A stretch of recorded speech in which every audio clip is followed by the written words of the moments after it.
drenched to the bone. If your time to you is worth saving, then you better start swimming or you'll sink like a stone, for the times they are changing.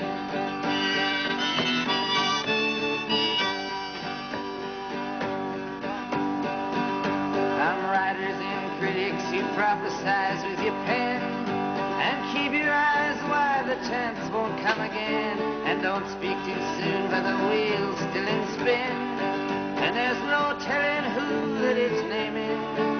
For the loser now will be later to win, for the times they are changing. Some senators, congressmen, please heed the call. Don't stand in the doorway, don't block up the hall, for he that gets hurt will be he who has stalled. For the battle outside raging will soon shake your windows and rattle your walls, for the times they are changing. Our mothers and fathers throughout the land, and don't criticize what you can't understand. Your sons and your daughters are beyond your command. Your old road is rapidly aging. Please get out of the new one if you can't lend your hand, for the times they are changing. The line it is drawn and the curse it is cast. The slowest one now will later be fast, as the present now will later be past. The order is rapidly fading, and the first one now will later be last, for the times they are changing.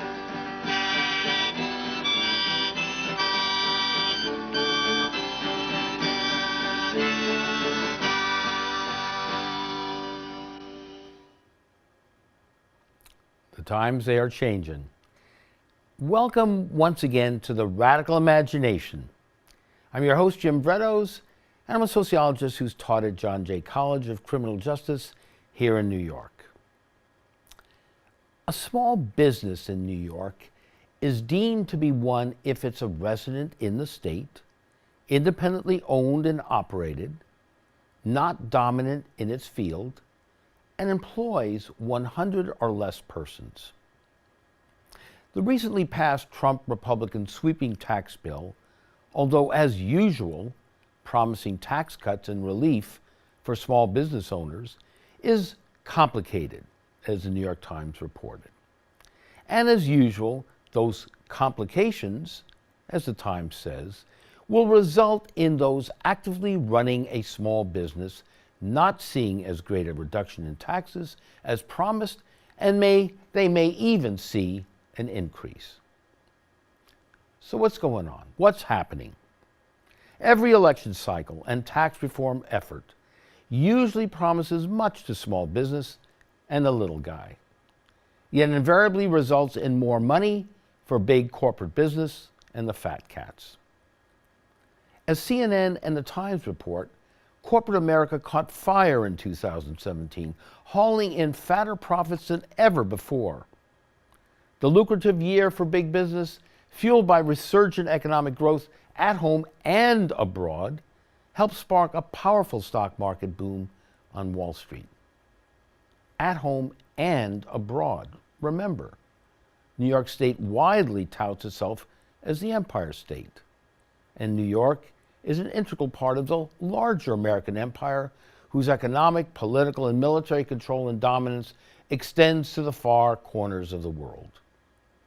Global companies that generate most of their sales outside the United States grew earnings twice as fast as those focused domestically in 2017. Corporate profits are at their highest levels in nearly 90 years, while employee compensation is at the lowest level in nearly 70 years. Standard & Poor's 500 earnings per share are projected to have jumped by 9.5% in 2017, and S&P companies are expected to bring in record profits this year for big business, thanks to an overhaul of the tax code that dramatically cuts what they owe Uncle Sam. Furthermore, the market value of the S&P 500 surged by nearly $4 trillion in 2017, and non-financial U.S. companies are sitting on an estimated $2 trillion in cash. Our guest today on The Radical Imagination has been in the forefront of efforts to protect and advance small business interests and rights in New York City for over 30 years. His activism and commitment has led him to understand firsthand the incredible treachery, hypocrisy, and collusion of big business and political interests of both parties in the city for decades. Our guest is Steve Null, and he's the founder of the Coalition of Fair Business Rents and the founder of the Coalition to Save Small Business. And before we welcome Steve to the show, let's play a short clip from James and Carla Murphy's work, Storefronts, the Disappearing Face of New York. Here we can see the concrete and human battle scars of this ongoing war on small business and the aspiring interests and dreams of the poor, working and middle classes of our city. Please welcome James and Carla Murray.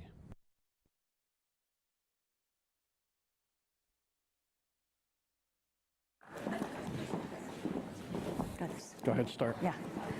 Good afternoon. Thank you to the Municipal Art Society for putting together this summit meeting and for inviting us to talk about our project and book, Storefront, The Disappearing Face of New York. We began documenting New York City storefronts starting in year 2000, driven purely by their visual aesthetics. We were attracted to their original facades and architectural details, as well as their hand-painted and neon signage and intricate window displays. After interviewing the owners of the establishments and obtaining insight into each store's history, we realized that this information was just as crucial to the story as the photos themselves. These storefronts not only represent places of commerce, but are items of urban art and history in their own right. The traditional storefront in New York City that has prevailed in some cases for over a century is facing several new setbacks. These family-run businesses started out as traditional mom-and-pop shops passed down from generation to generation, and there was a time when they defined our neighborhoods.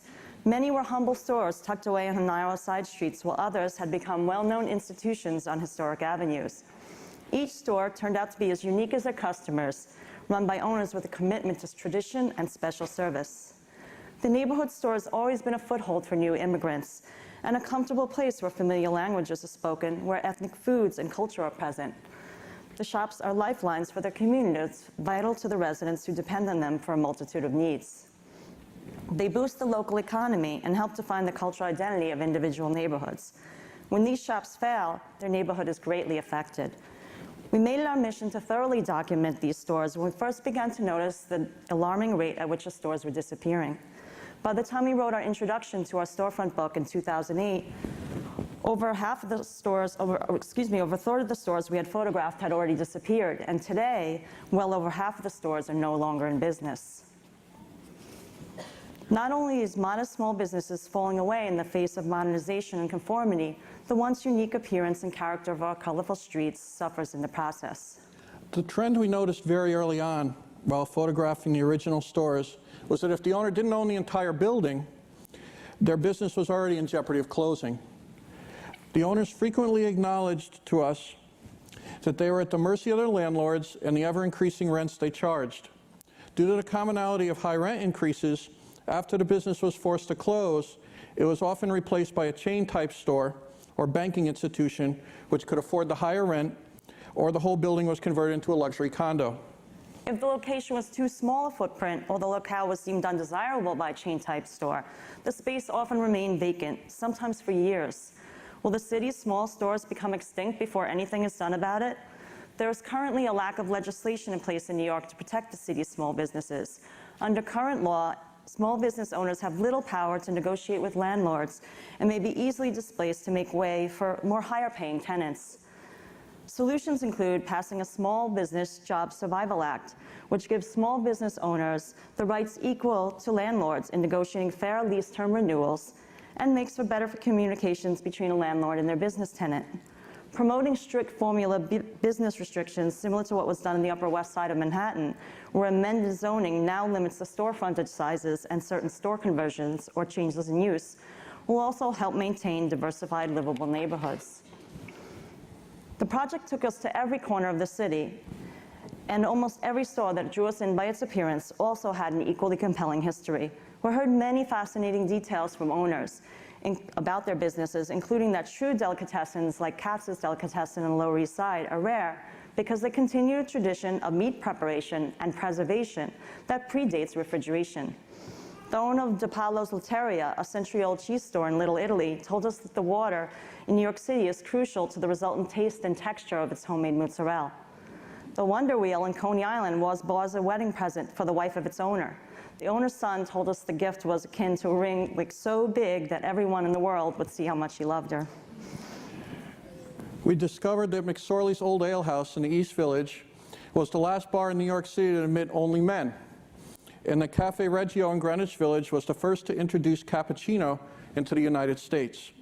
There is no typical New Yorker, but there are many distinct neighborhoods in New York which are defined in part by their shops. There's a physical beauty to these stores that native New Yorkers, visitors, and even those who have never been to New York can instantly see. Our goal with these photographs and stories is to document and help preserve an important part of New York City and bring awareness to maintaining the unique character these businesses add to the streets and neighborhoods of the city.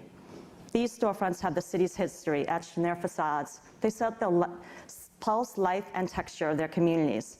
In addition to our book, Storefront is the Disappearing Face of New York, which has over 225 photographs and interviews with store owners. You can see a small selection of prints downstairs in the hall where breakfast and lunch is served. Thank you so much. Thank you.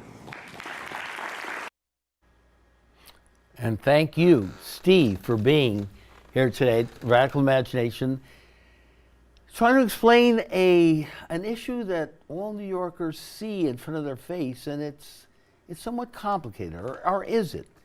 Tell us a little about your own historical experience. You've been fighting this for 30 years. You've been in the movement. Give us a little bit of a historical background and how we can understand what we've just seen here. Well, of all the problems that people see, a government sees, this has the simplest solution. And it has to do with giving rights to the small business owners when their lease expires. Okay. The citizens of New York may not realize this, but the businesses have no rights, regardless of how many years you've been in business or generational businesses or what you contribute to the community. When your lease is up, your destiny and your workers' destiny. Whether you're there 40 years, 20 years, it makes no difference. Booming, you could be making profit. Right. Okay. The choice of what happens to you is solely in one person's hands. How did that happen? Well, it wasn't it happened because it wasn't necessarily a bad thing when the market is fair, and landlords used to be in business and welcoming good tenants. And they wanted businesses that were stable, that were there for years and years and years. These were ideal for them. And they would negotiate with you. Well, all the negotiations stopped when the new breed of landlords came in, and we'll call them speculators, because it really, New York opened the door to the world, that if you wanted to make a huge profit and be guaranteed a monster windfall profit, New York City real estate was the place to be. And this happened around when? Oh, this started in the under Mayor Koch back in the 1980s, where the flipping of commercial buildings. So during Reagan also. Right, and it really took off with the chain stores. Were late coming into New York, but in the 1990s they started coming. But what's relevant is that the consequence of this marketplace falling down and having your long-established businesses go out, the problem is that the government wasn't there to recognize that these businesses need some legislation to protect them. Without any rules. Before the protection, just so we understand, so before the protection was on the tenant-landlord relationship, in a sense. They didn't want good tenants to leave. Right, and they were getting a fair profit, and everybody was more or less now coexisting, right? Now, Okay. Today they don't care if you go. So the greed started coming in. The greed started coming Okay. in, and each year it got worse and worse, and then the banks started bidding against each other to be on Main Street, and that completely destroyed the marketplace. And then you have your phone chains, franchises paying ridiculous amounts, and the little business that was in Main Street, they were victims because there's no possibility that they could compete and pay these Right. exorbitant rents. But our government, instead of stepping in and saying, those you know rights, what, yeah. if we want to keep our mom and pop businesses, Right. there is no option. Now, here's the reality. That in 2009, And why wouldn't they? I'm sorry to interrupt you, because this is really important. Why wouldn't they step in? because the political machines are corrupt, and they were benefiting by having a small group of very wealthy people having all of the legislation in their favor, And tax bankrolling their breaks. campaigns. And they were pouring money back in. Okay. You have what you have with the speculation is a transfer of wealth, and you have a economy that's shifting from entrepreneurs who came from all over the world, Right. and built their businesses and Immigrants built the and so on, right. foundations. That's the entrepreneurship, which is healthy. This is what you want. And then you transfer that to a speculative market where these guys come in, they make as much as they can, they cause havoc, they destroy the economy, they don't care. But these guys give money to the political machines, to the campaign contributions, for the government not to help the small businesses, Buy to them off. prevent that. Buys them Now, off. Right.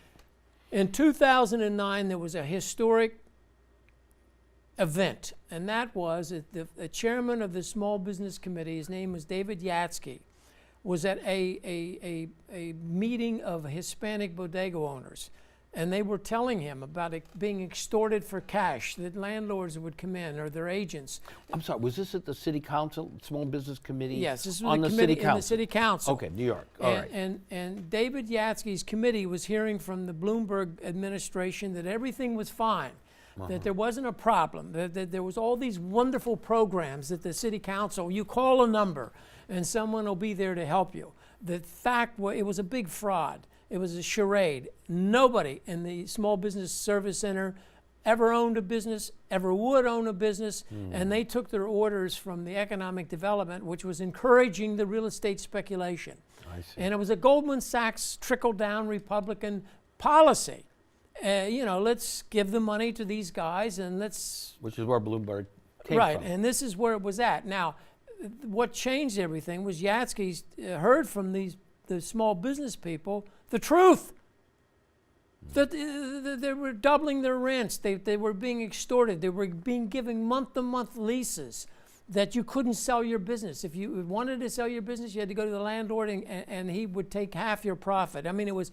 So he asked for a study, an independent study done by the U.S. Latin Chamber of Commerce, and the result came out of 1,000 Hispanic businesses, which showed the truth, that 53% of them were at risk of closing. 78% had laid off workers. The numbers were staggering. Like 90% had stopped all growth because they didn't know the future. They were scared. And it was all because of the rent and having no rights when their lease expired. And the property tax was exploding. All this speculation was blowing up the property tax and creating a commercial real estate bubble. And how many businesses were in fact closing? Per Well, month? here's the and workers losing their jobs. here's what Bloomberg administration was covering up. The fact is that every month, an average of 500 businesses were being evicted by the courts. Every month. Every month 500. in New York City. 1,000 a month were just walking away from their business. Wow. And this was spreading from Manhattan to Brooklyn, and then in 2015, the Bronx led the city with a 30% increase in eviction rates. So these are 50, 60,000 workers. Oh, no, it's 8. More? For every business that closed, there was More? 8. So every month, 8,000 New Yorkers were losing their job every month. Okay. Now, there's a solution to this. David Yatsky, when he saw this facts. He said the small businesses are facing a crisis. He was the first lawmaker in the administration to go on record just saying, here's the truth, which all the businesses knew. And so he's had a hearing, and he told the administration, there is no option. We're going to find a solution to stop the closing of the businesses. And I want to hear alternatives, and I want to hear solutions. And if we don't stop it, they're going to disappear because they can't pay these rents. Now, that was his exact words. And at the end of the day, he decided on a bill that the merchants had put together called the Small Business Job Survival Act, which was very simple. It just gave rights to renew the leases to the commercial tenants and rights to negotiate equally with the landlord. And if they couldn't reach an agreement, then they went to arbitration. And there was a guidelines that was well-established guidelines that was fair to everybody. And he presented this to the city council? Oh, he sponsored. He sponsored, let me tell you, and there was discussion and hearings? Let me tell you, there was discussions and hearings, Right. and he said, this is the best solution. Okay. And every member of his committee became sponsors of the bill. There are 51 members of the city council. 32 became sponsors of the bill. So the bill was going to pass. In 2009, October, the bill was going to be passed and all of the businesses would be saved. What happened? The real estate lobby went behind closed doors with the speaker, Christine Quinn at the time, and they cooked up this legal roadblock claiming that the bill had legal problems, even though the bill had been vented many times over and had never had a legal issue. They stopped the vote on the bill. Wow. And then they reshuffled the committee, and they put in all the people who nobody sponsored the bill. They did a campaign of telling people not to sponsor the bill, and they literally just took over the responsibility of government to oversee small businesses. They took it over. The speaker's office literally gave it to the real estate lobby. And the 32 sponsors more or less caved in to all Well, of this? what happened Or was most is of them that did? the bill expired Okay. December 31st, and so we reintroduced the bill. And of the 32 sponsors, most of them dropped out. We ended up with like 6 or 7, but more importantly, they got they reshuffled the Small Business Committee and they stacked it. They started rigging the system to prevent any business in New York City from ever getting any rights to protect the businesses they built and protect the jobs.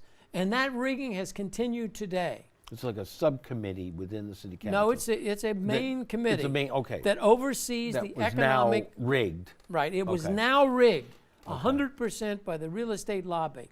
And they prevented a hearing. From that point on, they allowed this lie that this bill had legal problems as an excuse to not hold a hearing. They presented nothing to stop and save a single business in New York City. Not one proposal to do anything. Now, this year, starting in 2015, in order to prepare for the election, the real estate lobby started putting forth fake proposals that, this is going to help save the small business. And it turns out that these proposals were written by the real estate lobby 30 years ago to stop the original version of this bill. And presented through the Small Business Committee? Yes, to present it Okay. through the Small Business So Committee. it was actually their And interest. it was in- Trojan horses. Right. And they knew they had to do something because this was Right. now a crisis. Right. That before, when a business left and another business come in, people would be angry, but they would see another business. Now, nobody is going back into business. The Right. stores Shut. are empty, and you can't fool the people anymore. It's like something, this is a crisis, it's out of control. Why isn't government doing something? So they knew that this was going to come up and be a big election. So what they did was they got together with their friends in government, and they created these fake studies and they fake proposals that wouldn't do anything. And let me give you an example of these, two of them. The first one, you've heard a lot about zoning. What they won't tell you about zoning is it has nothing to do with lease renewals. It only has to do with new leases. So if you're in business and your lease is up, zoning has nothing to do with you. The second thing they won't tell you, that in New York City, it's 20 years too late. San Francisco had zoning in 2004. And we have banks on every corner and drugstores, and it's not going to do anything. It's a false hope, but it's a distraction. They don't want people to look at the real solution.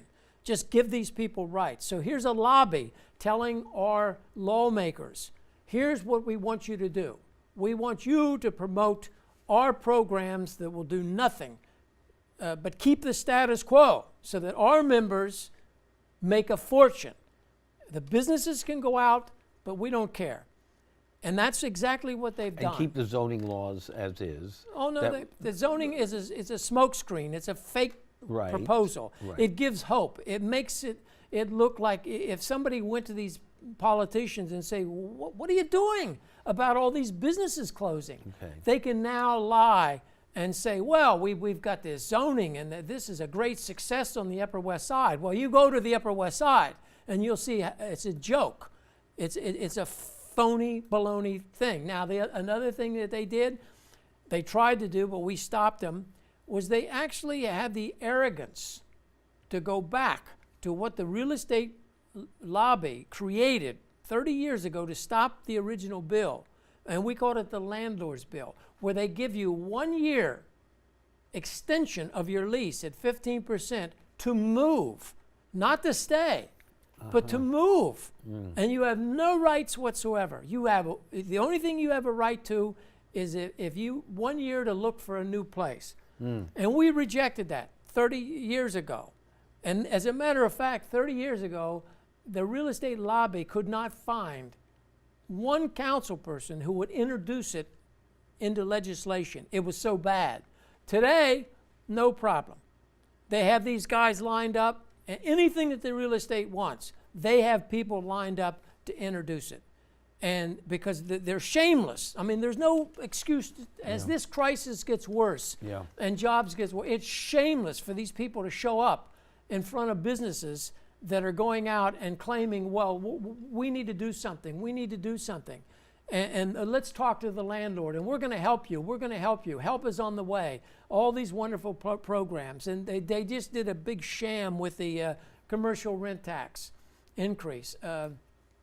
In certain areas of Manhattan, from 96th Street down to I think the 14th Street, the businesses pay a percentage of their rent as a tax, and it impacts, of the 200,000 small businesses in New York City, it impacts about 3%, maybe 2%.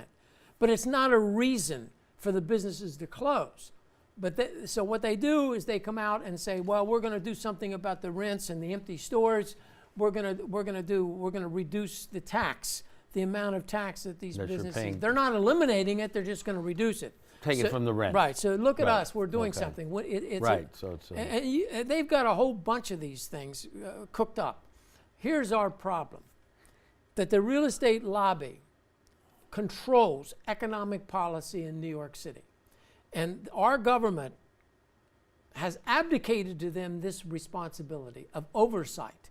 You know, how well is our economy doing? Who do we give tax breaks to? They've given it to these guys, and they decide everything. And one of the things they decided is we are not going to regulate commercial landlords, commercial rents.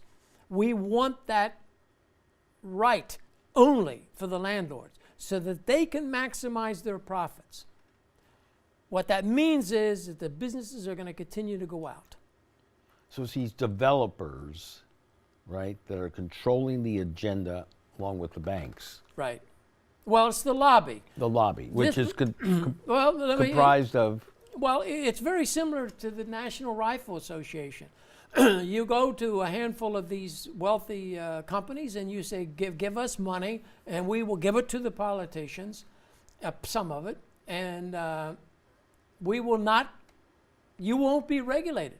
It doesn't make any difference what happens. It doesn't make any difference that 99% of Americans want, we will guarantee through our... Or who gets in office, which party gets in office. Which, everything. Because they bought off both, right, they bought both off parties. everybody. Well, the lobby for the real estate industry, RIBNY, has done the same thing in New York City. The same identical thing. They've taken money from these landlords, and they've gone to the politicians, and they are the #1 contributors in New York City election. And across the country, I would imagine, Well, in but various ways. No, but right now, here's the trade-off. We're going to give you money, but you are never going to regulate our members.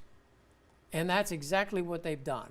So now we have a new speaker, and we have some new council members. Now the question is, as this crisis is completely out of control,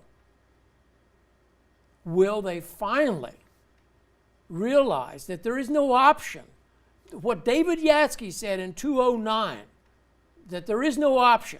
Either you pass legislation protecting these businesses, Right. or all of the small businesses are going to disappear. Well, that's long ago, right? So But no, the fact is that they are they have gone, disappearing. right. So the new chairman is also from the same developer interest, right? This is unbelievable. The new chair of the Small Business Let me tell you. Committee, yeah. We held out hope because the new speaker, Corey Johnson, was from the Village, and he made very positive statements that yes, there was a crisis, yes, they deserved a solution, and yes, he was going to have hearings and he was going to do things different from the other speakers. Okay, so we sent a letter to him with our suggestions of the Small Business Committee that they had to put a chairman in there because that was the only voice in New York City for the small businesses. Really? All these business improvement districts are property owners and banks. All these big chambers are property owners and banks and big Toothless, business. that they really don't have a voice. No, they're not going to give the retail, the small business guy a voice. Right. They're giving a voice for their people to make more money and jobs, etc. So this was the one. Hope. Well, this is the one office in government that was actually a true voice. It was set up. It's a small business committee. You would think that the small business committee, that they would be committed to finding the problems of small businesses and finding solutions. And the very least would be to resolve their crisis. I mean, how many people go into a committee and the committee that they're in is in a crisis? So we said, here's a list of people that you cannot have on this committee. People that have been proven to be nothing but real estate pawns. The former chairman of the committee who did nothing, losing 1,000 businesses a month, and he didn't even recognize that this was a problem. People who lied, that the solutions sitting there in the committee had legal problems. And when asked, where are these legal problems? Never producing them. Right. Or who's even making the claim? Have them come forward. Yeah. But anyway, we said... So who gets on, who's now Yeah, so we said, head, you can't have these people. You cannot allow RIBNY to select the chairman of the only committee that can save our businesses. So who does Corey Johnson pick? He picks a Bronx council member who's the wealthiest council member, who's a real estate owner of a real estate firm, who spent more money, $1 million, on a council race that has ever been spent. And who's on record never to support a bill that regulates commercial landlords, because he's a commercial landlord. He's in the real estate industry. So he allowed RIBNY to again select the chairman of the Small Business Committee. And so we wrote, Mr. Sung-Soo Kim is the founder. He's the authority of small businesses, the godfather of small businesses for 30 years, fighting for the rights of small business. He wrote a really strong letter saying, shame on you. You know, this is, you Yeah. insult democracy, and you insult these small business owners who are desperate, and the people, voters of New York, people who love their businesses, people who love democracy should really be disgusted at what the Democratic Party and the corruption in the machine. And how does de Blasio face his constituents? Let me tell you. And getting endorsed by Bernie Sanders here, too. Let me tell you, de Blasio. So what's going on let there? me tell you, de Blasio should go and light 10 candles and be thankful that a good candidate did not run against him to expose his betrayal of every principle of progressive, of humanity. Bill de Blasio, when he was a councilman, was the #1 supporter and voice for our bill, the Small Business Job Survival Act. He attended every rally that we had on this bill. He demanded a vote on this bill in order to stop the closing of the businesses. And he became public advocate, and we all met with him in the Bronx to ask him to hold a legal review as public advocate, to hold a legal review of this bill to show that they should have never stopped the vote on this bill, that it's perfectly legal, and that they should go ahead and do pass the bill. And he said, great. He understood that there was a crisis, and that he understood that the immigrants were being extorted. Right. He understood that there was no future left, and there was everything. That meeting was the last time he ever mentioned the bill. So he walked out of that meeting, and he never looked back. To this day, Has been mentioned or about he fate? will not talk about the bill. He will not talk about the bill. He will not. As a matter of fact. And what's his answer to the crisis? Oh, no, if no, he no. has any? There is no crisis. As He far as denies it. No. Tell me tell you, how does he rationalize he it? is- Just no, the let me- markets? no, Okay, let go me tell ahead. you how he rationalizes The it. invisible hand here of No, capitalism, or what? You're gonna, your viewers are hopefully intelligent, are going to understand this. They are. Yeah. Bill de Blasio realized, if I'm going to run for mayor, I'm going to have to deal with the fact that I spent all this effort and time and made all these promises fighting for this legislation to give rights to these small business people, to stop the extortion of the immigrants, to stop the short leases. Now, how do I flip over and take all this real estate money Right. and run for office and never promote? So what he did as public advocate, even though the largest study of small businesses was done a year before by David Yatsky, he did a study, De Blasio. a fake study called the Immigrant Future of Immigrants by some organization that gives loans. It's called Action, who give loans to small businesses, and they concluded that the biggest problem facing the small businesses was too many fines and lack of loans. So then he took that study, and then he started his campaign. Everywhere he went, the businesses are overtaxed, which is true, and overregulated, overfined, but it's a lie that this is the reason that they're going out of business, and it's a lie that this is the biggest problem. Right. But he's never changed that to this very day. If Mayor de Blasio, So it offers a modicum of relief, but again, not getting at really the structural issues that are causing the problem, as you point out. well, that's part of, when you take the real estate's money, Right. they don't give it to you because you're a nice guy. They give it to you because you're going to promise something. So Bernie comes in, endorses it. Let me tell you something. Now we're sort of disappointed, right? Everyone, We've taught. We were working to try to get Bernie in on this, and every advocate yeah, who's dealt with the city of New York, and especially in real estate, right.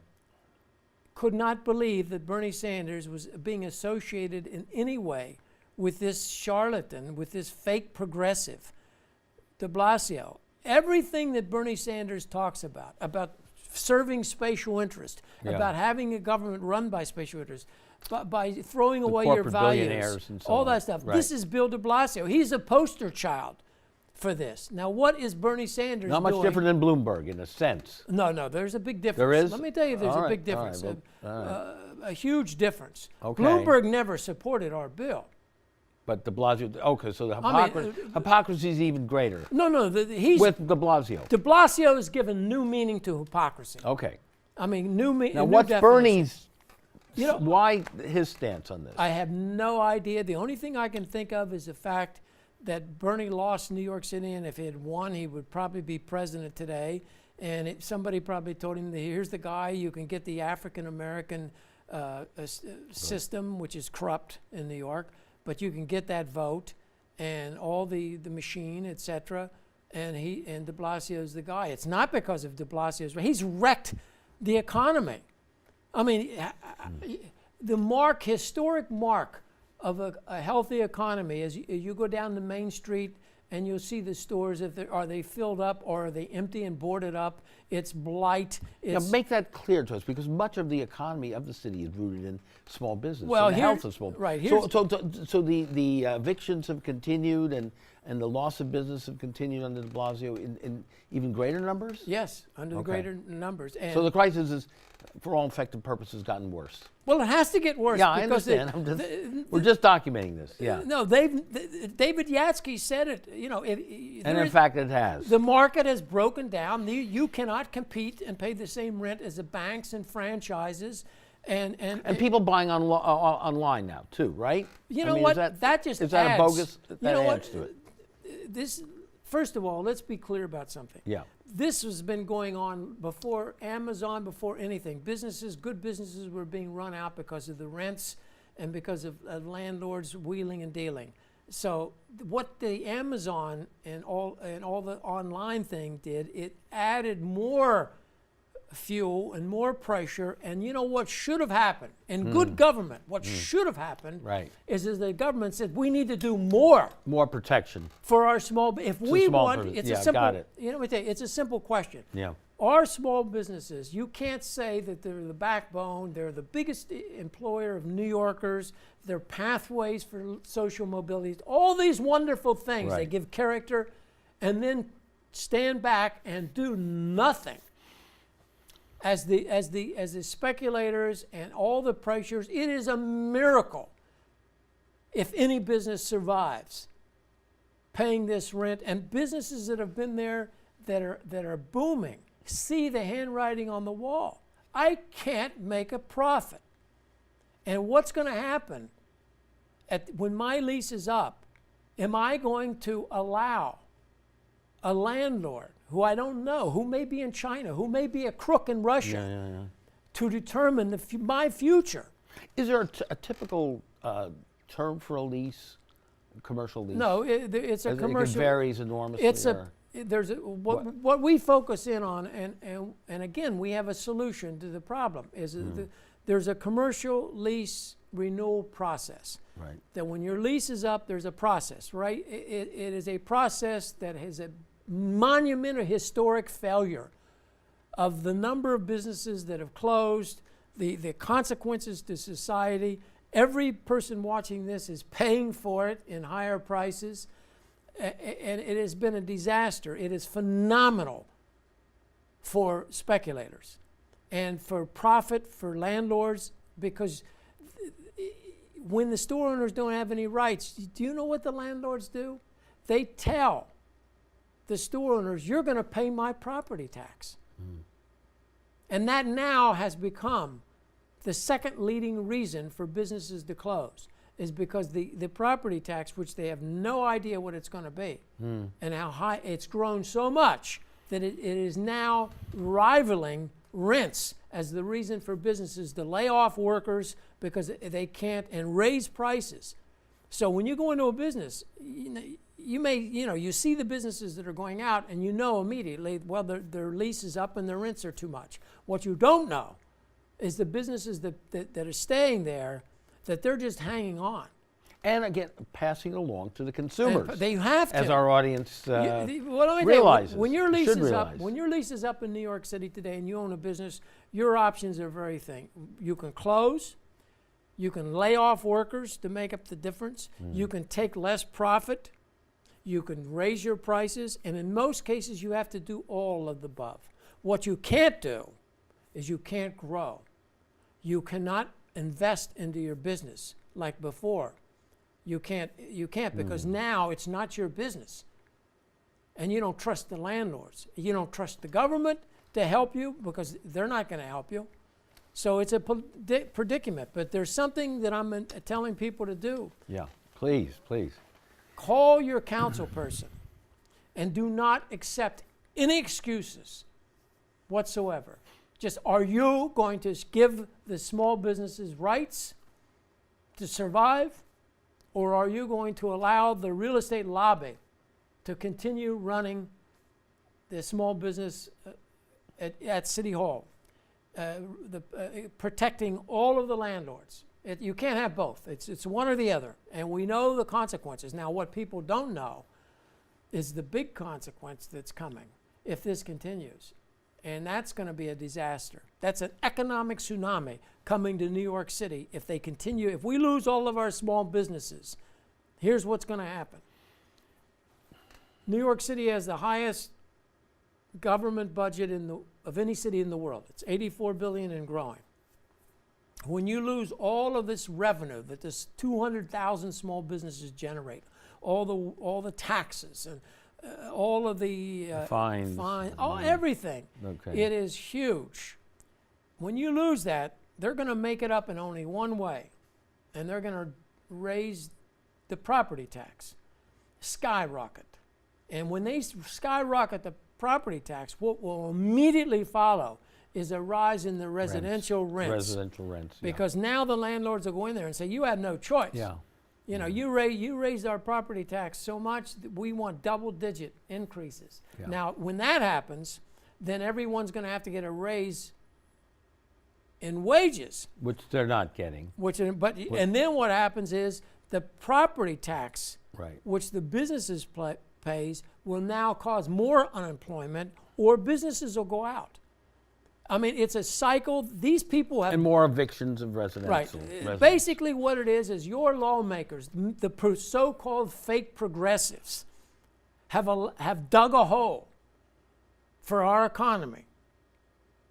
And for every New Yorker, every business, they've dug a hole, except for the real estate, of course. And they won't fill it up. And it keeps getting deeper and deeper and deeper.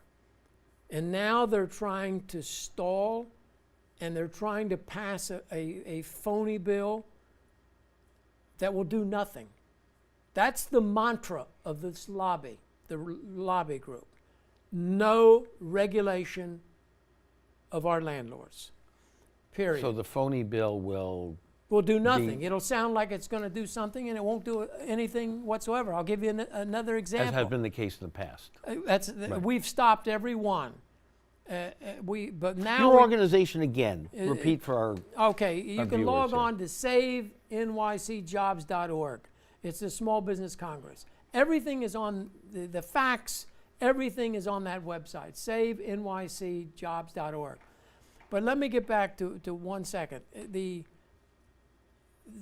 people have to hold the City Hall responsible. Somebody has to be responsible. When you see a store going out, don't say, oh, there's the landlord raised too much money. You have to understand, that store didn't have to go out. If these lawmakers lived up and stood up for their principles and stood up on the side of the community, they would pass this law in a second. If they voted on this law, it'd pass tomorrow. But they won't allow a vote. They won't allow a hearing. There are no discussions, no hearings. And that's the trade-off. If you want our money, you will never fight for a hearing or discussion. And that's the trade-off. And the hope is to raise consciousness about this, because the people have to call their council person and say, I want to know what you've done to protect our businesses, because they're going out. And if you haven't done anything, then I want you to explain why you won't give these people rights. Why should only the landlord have the rights? Exactly. That's it. So and you're spreading the word. And, yes, you have to hold them responsible. If every to at least have hearings. I mean, is that something that can How can pressure be put to at least have hearings about this so it gets out and the media, to a certain extent, then gets to report on this? The pressure is very simple. Okay. If you tell a lawmaker that if our local business goes out, we're holding you responsible.